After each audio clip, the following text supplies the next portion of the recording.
네, 안녕하십니까. 항소법 강의 시작하겠습니다. 증인신문 마지막 부분인데요. 이 교재로는 630페이지. 증언, 이건 그냥 쭉 조문 보시면 돼요. 규칙들 조문이니까. 진술을 명확히 할 필요 없을 때는, 잠깐만. 명확히 할 필요 있는 거라 잠깐 내릴게요. 여기가 630페이지인데, 요거죠. 증인이 기억이 명확하지 않을 수도 있죠. 증인은 기억대로 진술하는 건데, 이럴 때는 기억을 환기시켜야 돼요. 증인의 기억을 환기시켜야 될 필요가 있을 때, 증인의 기억을 환기시킬 필요가 있을 때, 이때는 당연히 서류를 제시할 수 있어요. 서류를 제시할 수 있는데, 이거 봐. 네가 나한테 준 서류잖아. 이렇게 보여줄 수 있다는 거죠. 이렇게 하고, 그 다음에 진술에 부당한 영향을 주지 않도록 해야 되죠. 압박하면 안 된다는 거죠. 그냥 쭉 읽으시면 되고, 그 다음에 또, 사진이나 도면 이런 거, 약도를 봐. 이렇게 도면을 제시할 수도 있다라고 보시면 될 것 같습니다.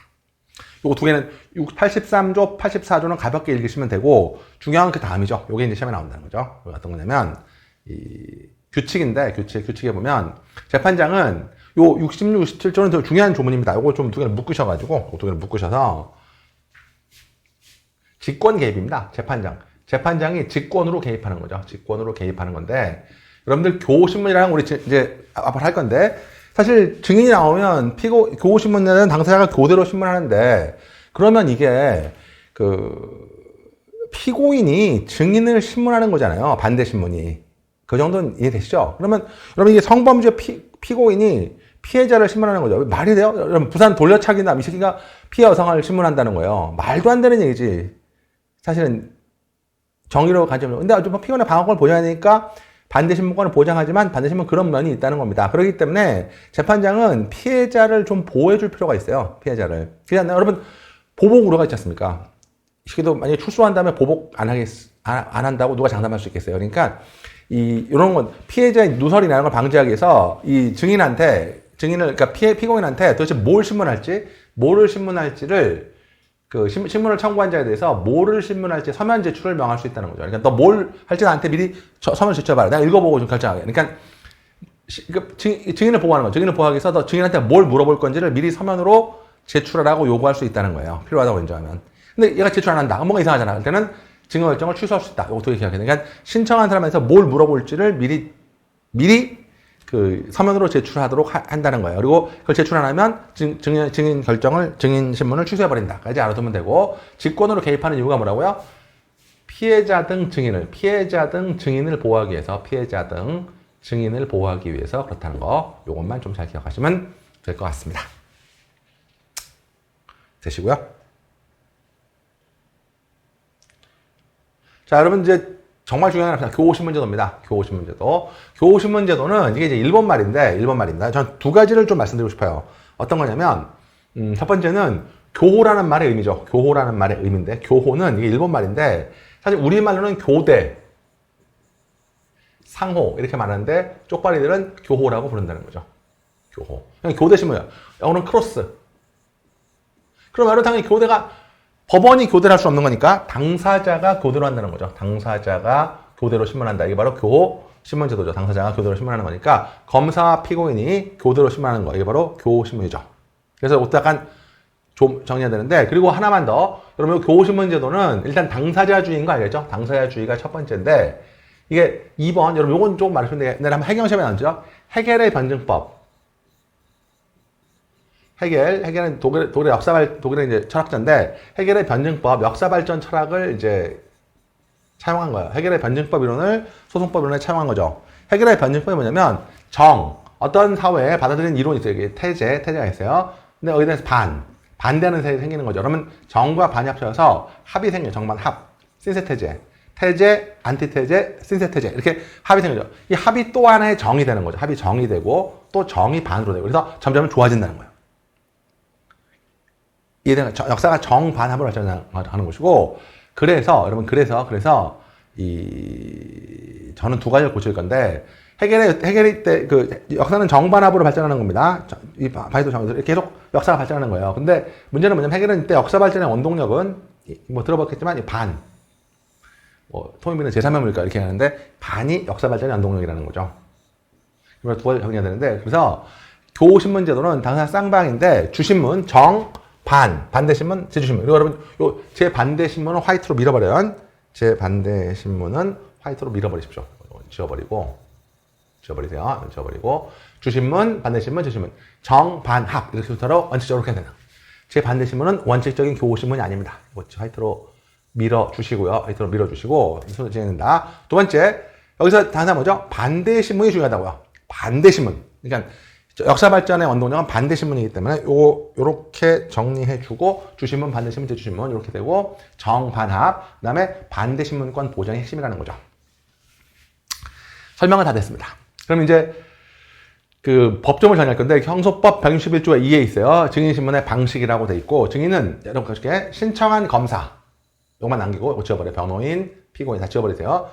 검사가 먼저 신문하고, 신청한 검사 먼저 신문하고, 다음에 다른 검사 지워버리고, 변호인, 피고인 신문합니다. 그러니까 검사가 먼저 신문하고, 교도로 신문하고, 이거 교신문이죠. 재판장은 신문이 끝난 뒤에 여러분 직권신문은 보충적이다. 직권신문은 보충적이다. 이렇게 써주시면 돼. 보충적이다까지 다 됐습니다. 그런데 여러분 여기에 이제 사망이 있어요. 이게 판례 바꿔놨는데 사망이 있습니다. 그러니까 교신문 원칙인데 그래도 어쨌든 교신문이 원칙이지만 재판장이 캡이에요. 재판장이 캡이기 때문에 뒤에 있을 텐데 잠깐만요. 잠깐 찾아볼게요.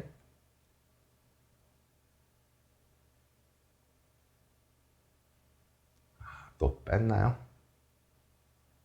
이제 여기 조문이 빠졌는데, 네. 그러니까 원래는 교신문이 원칙이잖아요. 교신문이 원칙인데, 여기 사망이 있어요. 1항, 2항만 있는 게 아니라, 그러니까 여기 제가 여기다 아까 직권신문은 보충적이다 이렇게 말씀드렸지 않습니까? 그런데 여기 2항 깨나지 5항이잖아요. 5항인데 사망이 있다. 사망이냐면 사망이 어떻게 되냐면 재판장은 필요하다고 인정하면 전 2항, 1항, 2항에 요게 이제 교신문인데 2항에 불구하고 어느 때나 신문할 수 있으며 1항에 신문 변경할 수 있다라는 거예요. 그러니까 우리는 당사자주의 원칙상 교신문을 하지만 그래도 그 재판장의 공판장의 그 캡장은 에이스는 법원이니까 순서를 바꿀 수 있다는 거예요. 그러니까 뭐 반대신문 먼저 해라 이렇게 할 수도 있고 아니면 직권신문 먼저 하겠다 이렇게 얼마든지 순서를 변경할 수 있다는 거예요. 따라서 피고인이 신청에 대해서 신청했으면 당연히 어때요? 피고인이 먼저 신문하고 그다음에 검사가 신문 이렇게 가야 되는데 재판장이 먼저 신문했다고 해도 위협이라고 할 수 없다는 거죠. 순서 변경하는 그러니까 교신문이 원칙이지만 재판장은 언제든지 순서 변경이 가능하다까지 기억하시면 될 것 같습니다. 여기까지 이해되시죠? 요거 사망이 빠졌지만 요 탄에 추가하시면 될 것 같고요. 그 다음에 그래서 교신문 제도는 정해졌지만 자 주신문 보이세요? 주신문 그 다음에 나왔고 반대신문 재주신문까지가 여기까지가 원칙적인 교신문이요. 주신문 반대신문 재주신문 여기까지가 원칙적인 교신문 제도고요. 그러면 주신문이 뭐냐? 자 정리해볼게요. 주신문 1번 주신문은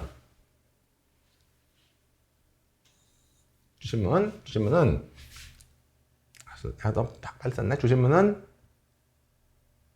여기부터 있네요. 주신문 1번 주신문은 신청한 당사자가 하는 거죠. 원칙으로 말해요. 신청한 당사자가 하는 신문이 주신문인데 신청한 사람인데 그러면 형사소송법은 수사를 하잖아요. 그러니까 수사를 해서 검사가 공소를 제안하니까 증인을 신청하는 주로 검사입니다. 원칙적으로 검사예요. 그러면 사실 검사라고 해도 상관없어요. 검사지. 왜냐면 검사가 수사했으니까 증거는 다 검사가 갖고 있을 거 아니겠어요? 그러니까 주신문은 검사가 신청하는 게 원칙이죠. 주신문이고요. 당연히 증명할 사항, 범죄죠. 범죄. 그 다음에 이에 관련된 사항. 그럼 증거법이 됐죠? 어떤 범죄 증거를 보강하거나 또는 탄핵하는 거. 주로 보강이겠죠. 보강에 의한 사항을 말한다. 관련된 사항을 하는 것이죠. 요건 됐는데, 주신문은 증명할 사항이랑 관련된 사항, 보강하는 사항을 하는 건데, 여러분이 기억해 주셨으면 좋겠는 게 어떤 거냐면, 요겁니다. 주신문은, 요게 시험에 나온다고요? 유도신문 하면 안 됩니다. 주신문은 유도신문 하면 안 돼요. 요게 시험에 나온다. 유도신문 하면 안 되는데, 그럼 여기서 뭘 물어보느냐? 도대체 유도신문이 뭐냐? 유도신문. 쓸게요. 유도신문은 답변을 암시하는 신문이에요. 답변을 암시. 유도신문이라는 건 답변을 암시하는 신문이 유도신문이에요. 답을 알려주는 거죠. 이거 허용하면, 왜냐면 이걸 허용하면 증인신문이 무의미해져요. 증인신문이 무의미해집니다. 유도신문을 허용하면 증인신문이 무의미해지죠. 증인이 나왔어요. 증인이 나왔는데 검사가 신문하는 거야. 주신문 하는데 자 신청한 증인 그러면 이제 검사가 미리 증인하고 짜고 나오는 거야. 자 증인 네 피고인이 피해자를 칼로 찌르는 거 봤습니까? 네 봤습니다. 두 번 찌르는가요? 네. 한 번 찌르고 잠깐 쉬었다 또 찔렀죠. 예, 이런 식으로 하면 지금 말은 주로 이게 유도신문인데 두 번 찔렀나요? 답이 두 번 이렇게 알려주는 거잖아요. 또는 한 번 찌르고 쉬었나요? 이렇게 답변을 암시해 주는 거잖아. 이렇게 되면 증인은 나와서 계속 예만 하나 들어간다는 거죠. 그러면 그럼 검사 혼자 얘기하고 있는 거잖아요. 그러면 증인신문이 무의미해진다는 거예요. 무의미해지는 거기 때문에 증인 교신문할 주신문에서는 유도신문을 하면 안 되죠. 이렇게 되면 주신문이 의미가 없어진다. 아니죠. 증인신문이 의미가 없어지기 때문에 두 번 찔렀나요? 이렇게 물어보면 안 돼요. 답변을 암시해 주면 안 돼요. 몇 번 찔렀나요? 이렇게 물어봐야 돼. 또는 뭐 한 번 찌르고 쉬었나요? 이렇게 하면 안 돼요. 한 번 찌른다면 어떻게 했나? 이런 식으로 물어봐야 되지. 뭐 쉬었나요? 이렇게 답변을 암시하면 안 된다는 거예요.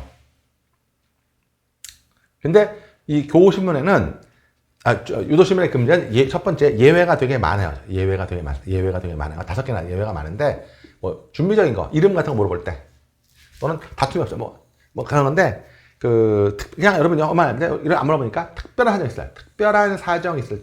특별한 사정이 있을 때는 예외가 허용이 됩니다. 예외가 허용이 돼요. 원칙은 금지야. 예외가 허용이 되죠. 그리고 재판장은 유도신문을 하면 제지해야 되고 유도신문을 하지 않을 때는 이를 제한할 수 있죠. 여러분 그 법정 드라마 같은 데 보면 항상 그러잖아요. 검사가 뭐 신문할 때 변호인이 일어나서 재판장님 지금 검사는 유도신문을 하고 있습니다. 이런 식으로 하면 재판장 인정합니다. 검사는 유도신문 하지 마세요. 이렇게 제지할 수 있다는 거죠. 이해되죠? 그런데 이제 예외가 있다는 거, 요거 예외 한번 읽어보시고, 예외가 있기 때문에 아주 중요한 판례가 나옵니다. 중요한 판례가 나오는데, 요겁니다. 요 판례. 주신문 하면서, 주신문 하면서, 여기 판례가, 지금, 잠깐만, 요전에, 유도신문의 금지가 그럼 법에 있는 게 아니라 규칙에 있어요. 요것도 좀 체크할게. 유도신문의 금지가 규칙에 있다고, 규칙에 있어요. 규칙 75조에 있어요. 규칙에 있기 때문에, 저는 이런 말 꼭 여러분한테 해드리고 싶은데, 규칙에 있기 때문에, 판례가 나와 있는데, 판례가 나와 있는데, 검사가 제1신문 과정에서 증인 갑등에게 주신문 하면서, 검사가 주신문 하는 거죠? 주신문 하면서, 규칙상, 말하고 있죠? 규칙상 허용되지 않는 유도신문을 했어요. 그러면 당연히 위법입니다. 위법이야. 여기까지만 하면 위법이에요. 위법이라고. 여기까지 위법입니다. 위법인데, 그러니까, 규칙상 허용되지 않는 걸 했으니까 위법이죠. 근데 피고인이 괜찮습니다. 한번 유도신문 한번 하세요. 이렇게 해서 변호인이 변경할 점과 다 있어요. 이게 여러분 기억나요? 지난 시간에 했죠? 책문권의 폭이 있었죠. 책문권의 폭을 명확하면 하자가 치유된다는 거예요. 그러니까 우리가 하자 치유를 지금 3개째 하고 있는데 첫째 참여권 침해. 기억나세요? 반대신문권 침해. 특징이 하나 있어요. 반대신문권 침해는 책문권 폭에는 명시 적용한다. 이런 말을 이제 하는 것이고요. 그 다음에 여러분들 책문권 포기 의사를 명시함으로써 이렇게 할 텐데 치부되는데 오늘 규칙에 있기 때문에요. 여러분 이거 뒤에다가 규칙에 있기 때문에 원칙은 위법이지만 다투자만 하자 치부되는 거 꼭 기억해야 돼요. 공소장 일본주의 위반과 유사합니다. 공소장 일본주의 위반도 참고해 주세요. 공소장 일본주의 위반도 하자가 치유돼요. 물론 다투지 않고 조사가 완료돼야 되긴 하지만 비슷하다는 거죠. 왜? 다 규칙에 있기 때문에. 공소장 일본주의는 규칙 118조 2항이 있었죠. 지금 이 유도신문 금지는 규칙 75조에 있기 때문에 이 규칙에 있어서 하자가 치는 요거를 좀 잘 기억을 해주세요. 유도신문 유도신문 하면 위법하지만 피고인이 다투지 않으면 하자가 치유된다라는 거 잘 알아두시면 좋겠습니다. 그러한 점에서 됐고요. 그 다음에 이 지문을 볼 필요 없어요. 다투면 볼 필요 없고 일단 주시면 요거까지 기억하시면 되겠어요. 자, 그 다음에 이제 이루어지는 게 반대신문입니다. 여러분 말했죠? 해겔의 변증법을 하려면 반이 중요하기 때문에 반대신문이 중요하다고요. 그러니까 교신문의 꽃은 누가 뭐래도 반대신문이다라는 점을 기억해야 되고 반대신문이 뭐냐? 주신문 후에 반대 당사자가 하는 신문. 주로 피고인이 하는 것이죠. 주로 피고인이 하는 신문인데 반대신문은 첫 번째 몇 가지 이건 조문을 읽으시면 돼요. 반대신문 첫 번째 주신문에 나타난 사항만 해야 돼요. 주신문에 나타난 사항만 해야 됩니다. 관련 사항. 왜냐? 논의를 집중하기 위해서. 논의에 집중. 주신문에 없는 거를 막 하면 논의가 틀어지기 때문에 주신문을 먼저 하고 반대신문은 주신문에 나타난 사항을 드립하려고 할 때만 돼요. 그러니까 논의에 집중을 해서 주신문에 나타난 사항만 신문해야 돼요. 만약에 요걸 1항은 사항으로 연결해야 돼요. 사항으로 연결된다. 새로운 사항을 신문할 때는 재판장이 허가를 받아야 돼요. 왜냐면 이건 이미 교신문 범위 밖으로 벗어난 거니까 허가를 받아야 되고 그렇게 되면 이 새로운 사항은 주신문으로 본다는 거예요. 여기서 주신문이 시작되는 거죠. 그러면 이제 또 검사가 반드시 하고 이렇게 되는 거예요. 그러니까 교신문의 원시 진행은 주신문의 반대 신문으로 나려면 주신문에 관련된 사항만 신문해야 되지 주신문에 나타나지 않은 것은 신문할 수 없고 이걸 신문하고 싶다면 재판장의 허가를 받아야 되고 그때부터 그게 새로운 주신문이 된다. 이렇게 기억하시면 되겠습니다. 그 다음에 반대 신문은 유도신문 할 수 있어요. 여기 주신문과 다른 거죠. 반대 신문은요. 어차피 그 증인하고 친한 관계가 아니니까 증인이 예라고 대답하지 않을 거 아닙니까? 검사랑 다르죠. 그러니까 필요할 때는 유도신문 할 수 있다가 기억하시면 되고 유도신문이 원칙적으로 금지되는 것은 주신문입니다. 잘 기억하시고요. 그리고 주신문에서도 유도신문 금지해서 위법을 하더라도 표에 다투지 않으면 하자가 치유된다는 거예요. 이해됩니까? 그리고 여러분 보통 반대 신문할 때는 증언의 증명력, 가치를 증언의 가치를 다투기 위한 거. 다툰다는 것은 감소시킨다는 거예요. 증언의 가치를 감소시키는 거예요. 너 봤니? 네 봤니? 봤습니다. 너 시력이 거의 막 장님 수준인데 네가 제대로 봤겠니? 이런 식으로 증명력을 떨어뜨리는 거. 증명을 감소시키는 거. 증언의 가치. 증명을 떨어뜨리는 사항을 주로 신문할 수 있죠. 여러분 요거를 증언의 가치를 감소시키는 거. 증명을 다투는 거. 요걸 우리가 탄핵 증거라고 해요. 탄핵 증거를 사용할 수 있다까지 기억하시면 되고 하나만 더 탄핵 증거는 자유로운 증명이다까지 알아두면 돼요. 주로 피고인이 하니까 자유로운 증명이다. 증거법에서 한문 선생님이랑 하실 거예요. 되시죠? 그러나 그렇다 아무리 탄핵한다 증인 막 탄핵하는 건 좋은데 탄핵한다고 너 이 새끼 쓰레기지 막 이렇게 하면 안 된다는 거예요. 그러니까 탄핵하다 보면 그렇죠. 탄핵하다 보면 아저씨 쓰레기죠. 막 이렇게 얘기하면 안 된다는 거예요. 그러니까 탄핵은 좋은데 증인의 명예를 해치면 안 됩니다. 그러니까 뭐 증인의 편견이나 예단 이런 거 신용성을 다툴 수는 있겠지만 그렇다고 해서 증인을 막 개무시하거나 만든다는 건 탄핵할 때는 하는 그 명예를 훼손하면 안 된다는 거 그냥 탄핵의 함정이죠. 보시면 좋겠습니다. 되시고요. 그 다음에 이제 세 번째 제주신문입니다. 이게 사실 원칙적 교신문의 마지막인데요. 제주신문인데 제주신문은 이번에 다시 또 주신문으로 돌아가는 거예요. 주신문, 반대신문, 주신문. 그래서 이때는 검사가 합니다. 주신문을 한 검사. 이렇게 이걸 네모로 볼게요. 주신문을 한 검사. 이걸 네모로 묶으시고요. 주변은 검사가 하는 것이고 여러분 이건 또 마찬가지로 반대 신문에 나타난 사항만 해야 돼요. 논의에 집중이죠. 논의에 집중.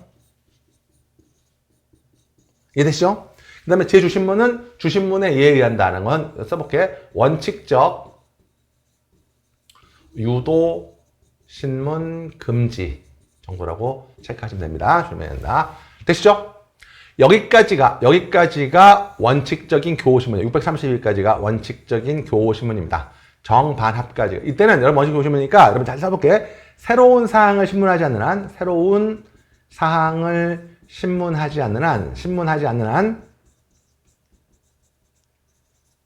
재판장의 허가가 필요 없다. 그러니까 새로운 사항을 신문할 때만 재판장 허가가 필요한 거지 정반합으로 나갈 때는 새로운 사항을 신문하지 않는 한 재판장의 허가는 필요 없는 것이죠. 여기까지 기억하시면 되겠습니다. 새로운 사항을 신문하지 않는 한 재판장의 허가는 필요 없다까지 정리하시면 되겠습니다. 그러니까 그 다음에 이제 보면 제반대신문. 여러분 제반대신문은 이미 교신문 원칙으로 끝난 거죠. 그래서 제반대신문은 무조건 재판장의 허가를 받아야 돼요. 무조건 재판장을 받아야 돼. 새로운 거 아닌 거 뭐 받아야 돼. 그러니까 여러분 요 다 써놓으셨네. 형성 규칙에 따르면 보세요. 요거 규칙에 따르면 아니라 원래 교신문 자체가 원래 그런 거예요. 정반합이니까 원칙적으로 제주신문으로 끝나는 겁니다. 제주신문으로 끝나는 거고 제주신문으로 끝나더라도 허가가 있으면 또 제반대신문도 다 가능하고 또 제주신문 더 나갈 수 있다는 거죠. 제주신문, 제반신문 할 수 있다는 거죠. 이해되세요? 되시죠? 그러니까 여러분 이건 객관식 내기 딱 좋죠. 자 여러분 객관식을 내기 되는데 자 그러면 교신문 원칙상 피고인은 제반대신문 할 수 없다. OX야? X야? 할 수 있어요. 뭐야? 재판의 허가를 받으면. 근데 좀 더 어렵게 이렇게 되겠죠? 피고인은 새로운 사항을 신문할 때는 재판장의 허가를 얻어야 한다. 제반대신문에서 잘 들으세요. 제반대신문에서 새로운 사항을 신문하려면 재판의 허가를 받아야 한다. 아닙니다. 제반대신문은 무조건 재판의 허가를 받아야 돼요. 새로운 사항을 신문할 때 허가를 받아야 되는 겁니다. 제주신문까지가 새로운 사항을 신문할 때 교신문에 들어가는 거니까 재판의 허가를 받아야 되는 거고 제반대신문부터는 뭐 새로운 거고 뭐 일단 제반대신문 이후는 무조건 재판장의 허가를 받아야 돼요. 거기 오시면 돼. 제반대신문 이후는 무조건 재판의 허가를 받아야 된다라고 기억하시면 되겠고요. 됐나요?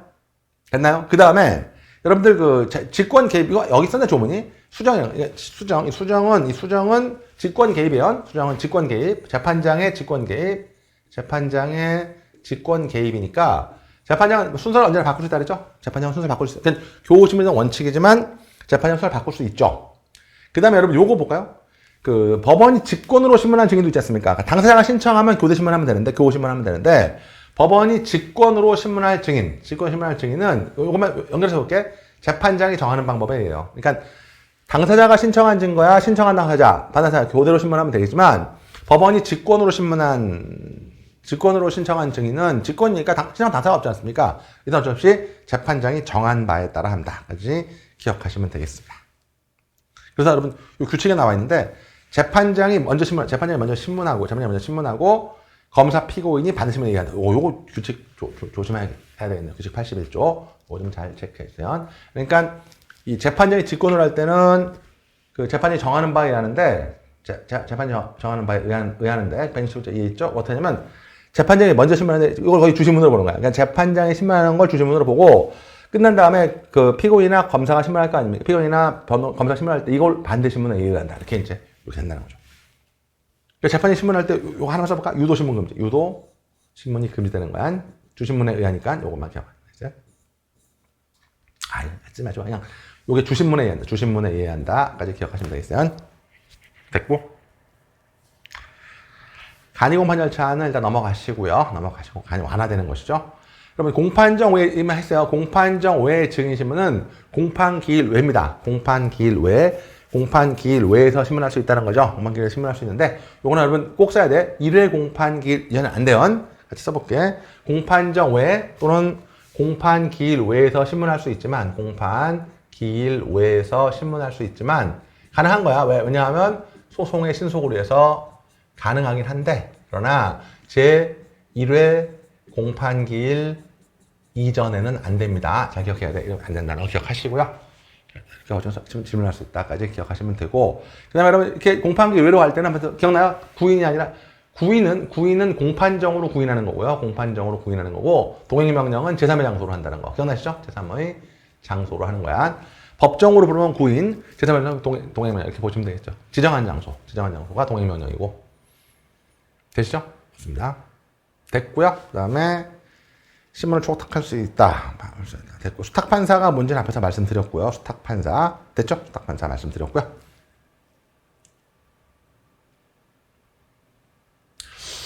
요 판례까지 볼까요? 요 판례까지 보면, 요 판례는 이제, 요새는 법원직에서만 나왔었는데, 이제 경찰직도 나옵니다. 자, 법원이 공판기일의 증인을 채택해서 다음 공판의 증인신문하기로 고지했어요. 즉, 이 경우는 읽어보면 되는데, 피고인은 이 다음 기일에 증인 신문할 거 피고인한테 이미 알고 있었다는 거예요. 근데 다음 공판기일에 증인은 나왔는데 피고인이 정당한 출석하지 않았어요. 그러면 이 경우에 꼭 써봐. 요거는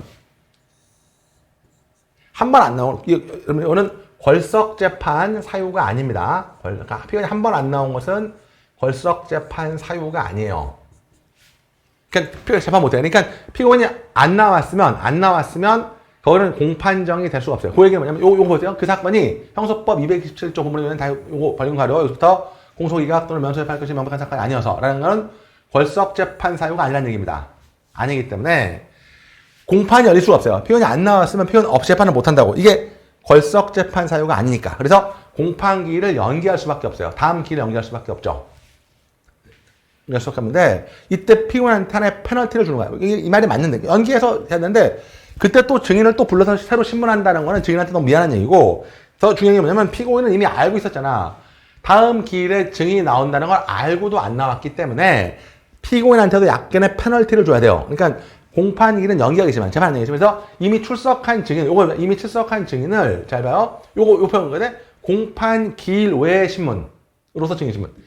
이미 출석한 증인은, 왜냐면 피고인이 안 나왔으니까 공판기일은 연기된 거잖아요. 그러니까 증인이 나온 데는 공판기일이 될 수가 없지. 그러니까 공판기일 외에 증인신문을 한다는 거죠. 피고인 없이. 너 알고도 안 나왔으니까. 그리고 다음 기일에, 다음에 이제 요때 피고인 출석했겠죠? 피고인이 출석했을 때, 요 증인신문한 이 조서를 서준조사, 읽어준다는 거예요. 너 없을 때 우리 이렇게 얘기했지. 그래서 서준조사하면 적법하다는 거예요. 이해되시죠? 그러니까 알고도 안 나왔을 때는 안 나온다고 해서 걸석재판이 되는 거 아니니까 연기해 주지만, 일단 출석한 증인, 네가 얘 증인이 나올 줄 알고 있었으니까 이 증인을 조사하고 공판 기일 외에 조사를 하고 그걸 서류에 기재한 다음에 다음 기일에 출석하면 서증조사만 해주면 됩니다. 이해되십니까? 서증조사하면 된다. 이제 기억하는 되고, 여기 한번 법원직에 어떻게 나왔었냐면,